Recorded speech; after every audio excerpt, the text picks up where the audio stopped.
बढ़ते हैं कमोडिटी बाजार की ओर रुख करने का समय हो गया है और कुंवची ग्रुप से रवि देवड़ा हमारे साथ जुड़ गए हैं। रवि, हाय मॉर्निंग, स्वागत है आपका बाजार सवेरे में। सोने चांदी की चाल के साथ ही हम शुरुआत करेंगे। 4530 का हाई यहाँ पर सोना $71 हम देख रहे हैं, लगभग चांदी पहुँचती हुई दिखाई दे रही है। अब ये बताइएगा, सिल्वर फ्यूचर्स यहाँ पे लगभग 71 के आसपास के आसार दिखा रहे हैं। स्पॉट सिल्वर हमने देखा है कि 70 को क्रॉस भी कर चुका है, बट हैविंग सेड दैट अब ये मोमेंटम एक्सपर्ट्स के मुताबिक और आगे चलेगा रणनीति के लिहाज से, और तेज़ी आप और कितनी देखते हैं? Good morning.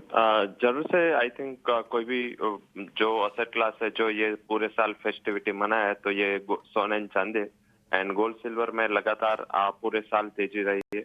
And last trading session भी मीन्स के जो 2-3 बचे उसमें भी कोई रिवर्सल के आसार नहीं दिख रहे, और वॉल्यूम्स भी काफी ड्राई रहते हैं, तो हिसाब से लग रहा है कि दोनों में ये तेजी जारी रहेगी।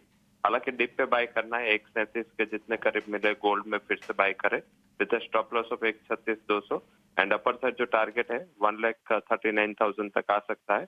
वही सिल्वर में 2,20,000 के आसपास कल का क्लोज है। डिप पे 2,19,200 पे बाय करे, 2,18,000 का स्टॉप लॉस एंड टारगेट 2,21,800 तक इंट्राडे में आते हुए दिख सकते हैं।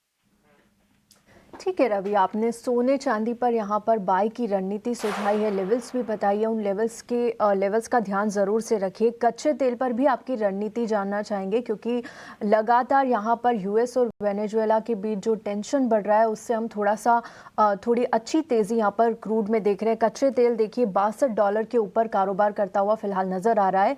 किस तरह की रणनीति अब यहाँ पर कच्चे तेल में बनाई जाए और क्या फंडामेंटल्स आपको यहाँ से अब लग रहे हैं? Good morning. डेफिनेटली जो वॉल्यूम्स है वो काफी ड्राई हो चुके हैं पर्टिकुलर इंटरनेशनल मार्केट में, और इस हिसाब से यहाँ पे जो शॉर्ट कवरिंग का ट्रेड है वो जारी रहा है।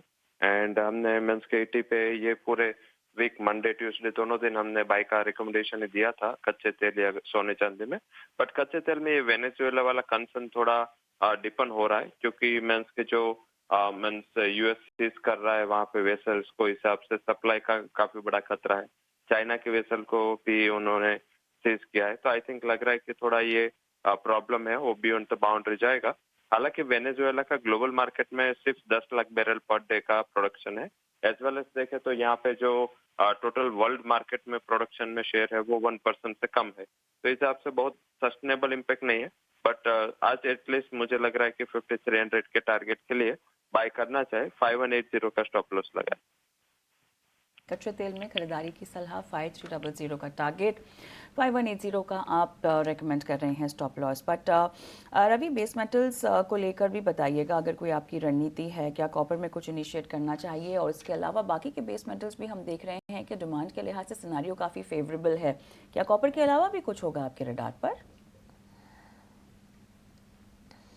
रवि, आपको मेरी आवाज़ आ रही है? रवि, आपको मेरी आवाज़ आ रही है? हाँ जी, आ रही है मेरी आवाज? जी हाँ, अब आ रही है, बताइए। हाँ जी। हाँ, बेस मेटल की आप बात कर रहे हैं। बेस मेटल में मेरे हिसाब से शायद ये तेजी है आगे और बढ़ सकते हैं। एंड पर्टिकुलर मुझे लग रहा है कि यहाँ पे हमने कॉपर कल इवनिंग में बाय दिया था ईटी पे, और काफी अच्छा चला था। अभी भी ये तेजी जारी रहेगी।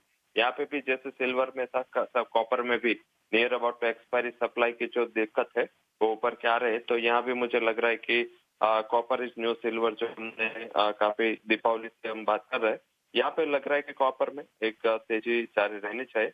1152 के टारगेट के लिए बाय करें, 1126 का स्टॉप लॉस लगाए। साथ में जो चाइना में मीन्स काफी रेगुलेटर्स है उसके एक साथ मीटिंग चल रहे to find the steps for to boost economy, तो मुझे लग रहा है कि वहाँ पे ये वीकेंड में कुछ न कुछ निकल के आना चाहिए, और उसका सपोर्ट है वो मेटल प्राइसेस को मिल सकता है।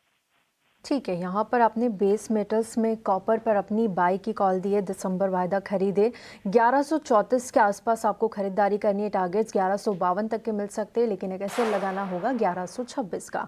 रवि, नेचुरल गैस में देखिए कल के सेशन में भी हमने देखा अच्छी तेज़ी यहाँ पर एमसीएक्स पर देखने को मिली। करीब 7.5% से ज़्यादा की तेज़ी के साथ कारोबार करते हुए नेचुरल गैस में नजर आए। क्या देख रहे हैं आप नेचुरल गैस के लिए चार्ट्स, और आगे के लिए क्या रणनीति होगी नेचुरल गैस में? क्या ये रैली बरकरार रहेगी आगे भी? जरूर से कंटिन्यू होगी, क्योंकि हायर लेवल से ऑलमोस्ट प्राइसेस 25% गिरावट के साथ लास्ट वीक में ट्रेड कर रहे थे। ये तीनों दिन मीन्स के आज भी अर्ली मॉर्निंग भी साइन दिख रहा है कि एक पॉजिटिव ही मार्केट रहेगा। कल 9% 8% का उछाल था। इसका दो रीजन है। पहला रीजन तो एक एक्सपायरी के करीब का शॉर्ट कवरिंग है एंड लोअर वॉल्यूम पे शॉर्ट कवरिंग आया है। सेकंड जो रीजन है क्योंकि यूक्रेन एंड रशिया के बिटवीन जो वॉर खत्म होने की मार्केट को उम्मीद जगी थी बीच में, इस हिसाब से यूरोप में स्पॉट गैस प्राइसेस काफी हद तक नीचे गिर गए थे। वहां पे रिकवरी काफी स्टीप दिखी है क्योंकि कल जैसे ही सुबह में मीन्स यूएस वाइस प्रेसिडेंट का कमेंट आया कि शायद रशिया यूक्रेन वॉर इतनी जल्दी खत्म नहीं होगा, वो कॉन्फिडेंट नहीं दिख रहे थे। तो इस हिसाब से कल इतनी ही फास्ट रिकवरी थी। ये कंटिन्यू होगी जब तक ये रशिया यूक्रेन का क्लैरिफिकेशन नहीं आ जाता। इंट्राडे पर्सपेक्टिव से भी बाय करे। आज कल 9% चला था तो थोड़े डिप की वेट करे एंड मेरा रिकमेंडेशन जनवरी कॉन्ट्रैक्ट में था क्योंकि नेचुरल गैस का जो दिसंबर कॉन्ट्रैक्ट है करंट वो ऑलरेडी एक्सपायरी में जा चुका है। तो I think January contract by करे 339 के करीब, स्टॉप लॉस 332 का लगाए एंड जो टारगेट है वो 352 तक के इंट्राडे में आते दिख सकते हैं। ठीक है, इंट्राडे के लिहाज से जनवरी कॉन्ट्रैक्ट में आपने दिया है, यहाँ पर नेचुरल गैस में बाई की रणनीति आपने सुझाई है। देखिए यहाँ पर 339 के लेवल पर आपको खरीदारी करनी है, टारगेट 352 तक के मिल सकते हैं, लेकिन एक ऐसे लगाना होगा 332 का। रवि, बहुत बहुत शुक्रिया आपका हमारे साथ जुड़ने के लिए और तमाम कमोडिटीज़ पर अपनी कॉल देने के लिए, शुक्रिया। इसी के साथ बाजार सवेरे में इतना ही। हम एक बार फिर आपके साथ जुड़ेंगे, कहीं मत जाइएगा आज के बाजार में।